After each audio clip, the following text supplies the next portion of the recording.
Capitol Police. The entire Capitol Police Board is here today in what I think you could say is an unprecedented news conference.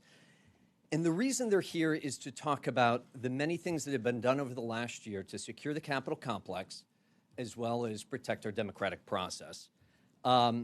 Chief Manger is going to make a statement, and then we're going to open it up for a few questions.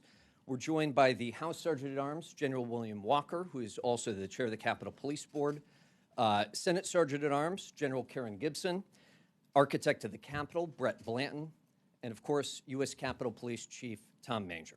Here's Chief Manger.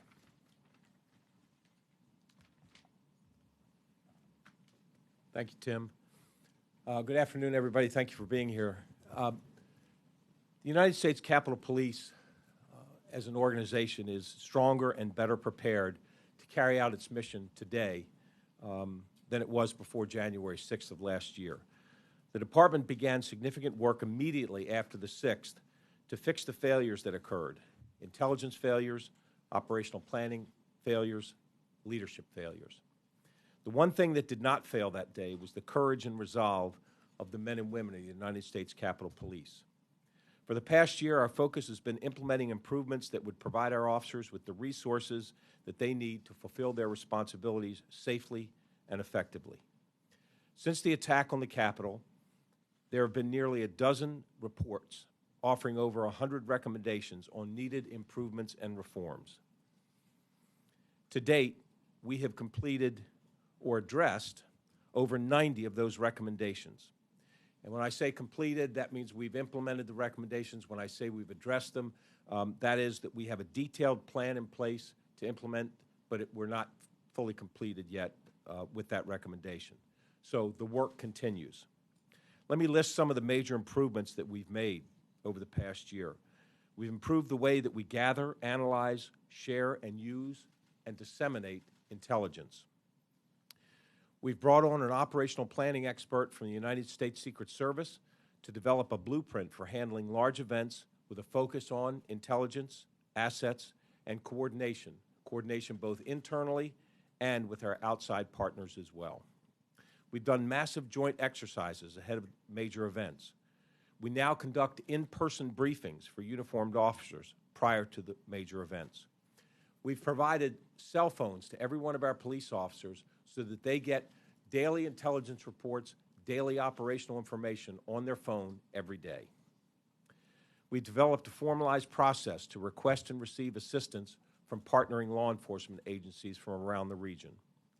We've ordered additional equipment for our civil disturbance unit officers, as well as we've conducted exercises with the National Guard and other police agencies. We've expanded our officer safety and wellness initiatives, including a peer support program, support dogs, and trauma-informed care specialists. And we've instituted a new external communication plan to improve our public information office and the speed and accuracy with which we release information. Now, as I conclude, I want to do two things. One, I want to thank the U.S. Congress for the supplemental appropriation and all of the support that they've given the Capitol Police and the Sergeant of Arms Office and the Architect to assist us in completing the recommendations that have come to all of us in terms of how we can enhance the security at this campus. And I want to also thank the Capitol Police Board. While the Architect's been around for a while, both the Sergeant of Arms have been appointed since January 6th. So as a board, we understand the urgency and the importance of ensuring that we fix the things that need to be fixed to make this campus as safe and secure as it can be. And I appreciate all of the support that I've gotten from the Capitol Police Board, and we'll just tell you that we work very well together as a team, and we have a singular mission in mind to improving the safety and security of this campus. So with that, I'm happy to answer any questions that you might have. Yes? Do you have any concerns, I guess, in the short term about Thursday? You know, the short answer to your question is no. We've gotten, we're aware of several events that are planned for Thursday. Most of them aren't of much concern to us. There's no intelligence that indicates that that there would be any problems. There's one event that is occurring, I think, down at the D.C. jail that we're paying attention to. But again, really nothing that is of great concern to us at this point. Yes. Recently, a House staffer brought a loaded gun to Capitol Police Security into the Capitol complex. How did officers miss that? Are they facing any disciplinary action? And is that a sign of a larger problem among the department with regard to screening? So I'll answer your last question first. I don't think it's a concern of a larger problem because this happens very infrequently. But it should happen never. And it was human error. The good news is that while the one officer missed the image, a second officer, once a line of people came through, said, "Hey, can we go back? Can we screen back a couple of images?" He said, "I thought I saw something." And so within, just seconds later, we realized that there was a firearm that had come through come through the X-ray machine, and so we were able to react to that very quickly. But again, this should never happen. It was human error, and the case is under investigation. We're doing an administrative investigation, and we will determine whether the officer needs additional training, if discipline is appropriate. That decision has not been made yet, but that'll come after the results of the investigation. He or she missed the gun? There were that'll be part of the investigation to determine why the image was missed. Are they currently working for the department? Hey, Chris, they're still working for the department. Yes. We got to Yes, spread it ma'am. out from the rest of the room. Can I just have you respond to criticism from the chair of the police union about using contract employees, private contractors to help fill in the gaps because we're short about 400 officers? Just respond to that, especially because he calls it a recipe for disaster. Yeah, I've had a fair number of conversations with the union about this issue, and we understand their concerns, and we're working with. It's an ongoing discussion. We're working with them, trying to address their concerns. You'll have to ask him about why he said what he said, but we're having conversations that. So we're working on their concerns. Major, you spoke to another news outlet about the number of threats to lawmakers over the past year, or in 2021. Can you confirm, the number of threats and how many more that was than in a normal year?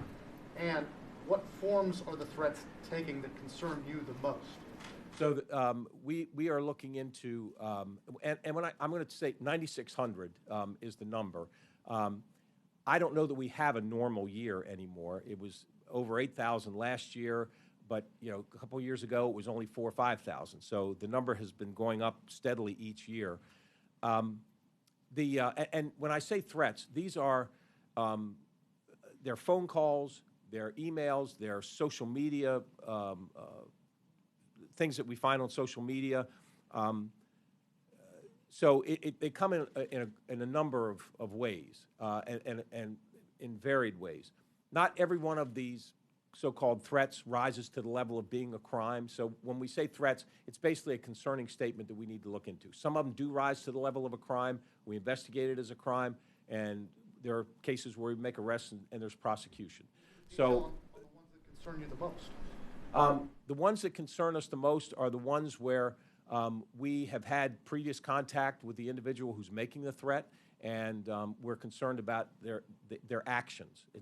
It's going to be more than just an anonymous email or something. Those are the ones that concern us the most. Yes, sir. I have a few more questions. I'm trying to keep it to one. I have a question for Mr. Blanton, actually.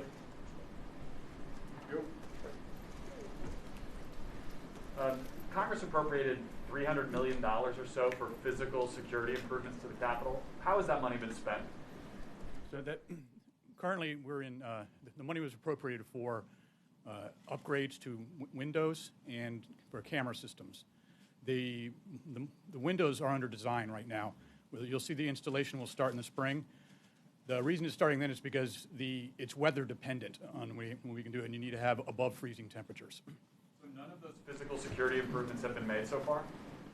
They're under design right now. That's everything? Windows, doors? No, cameras? that's a different question. There have been physical security improvements that have occurred on campus. We have spent significant effort of reinforcing the doors, both exterior and interior. The windows that were damaged, including the stronger windows, those have been repaired already. We've upgraded and enhanced the kiosks. We've done enhanced security lighting and electrical systems around the Capitol for detection. So there's been significant upgrades that have occurred over this past year.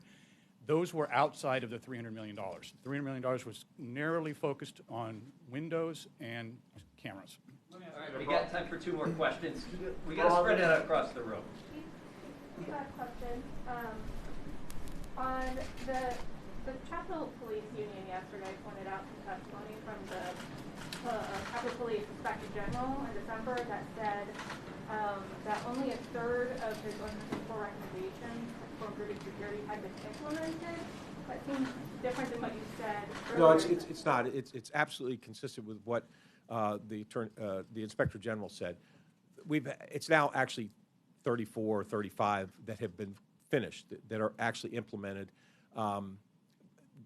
But there's 60 others that are in progress, that the Inspector General has acknowledged that there's a plan in place. The plan just has not been completed. So basically, we've addressed over 90 of the 103 recommendations, but only 34 are completed, but 90 have been addressed.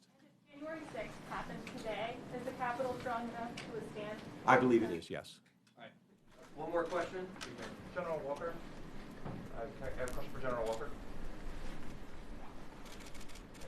So the committee investigating January 6th released documents showing that Mark Meadows said in a January 5th email the National Guard was on standby to protect pro-Trump people. Do you have any response to that? Or what would have given the Chief of Staff that impression? Your guess is as good as mine, but the National Guard was never on standby to protect anybody pro-Trump or anti-Trump. You know, what we were doing on January 5th was the mission that the mayor of the District of Columbia requested us to do, and that was approved by the Secretary of the Army. Thank you. You're welcome. Thank you for the question. Yes, sir. Just a follow-up question. You outlined many of the reforms that are underway. In your view, what do you think are some of the most significant of those reforms to you, the ones that really you think will make the biggest difference as we move forward? There was no question in my mind, looking at all of the recommendations, that intelligence, operational planning, and getting our civil disturbance unit up to where it needs to be were the 3 biggest issues, and those are the ones that we worked on first, and those are the ones that, frankly, are largely completed. Thank you all very much. Appreciate it.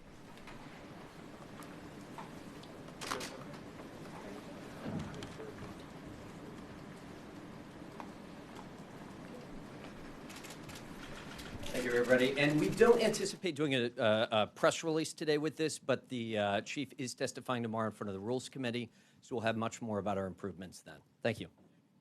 Tim, do you plan to put out his testimony ahead of time?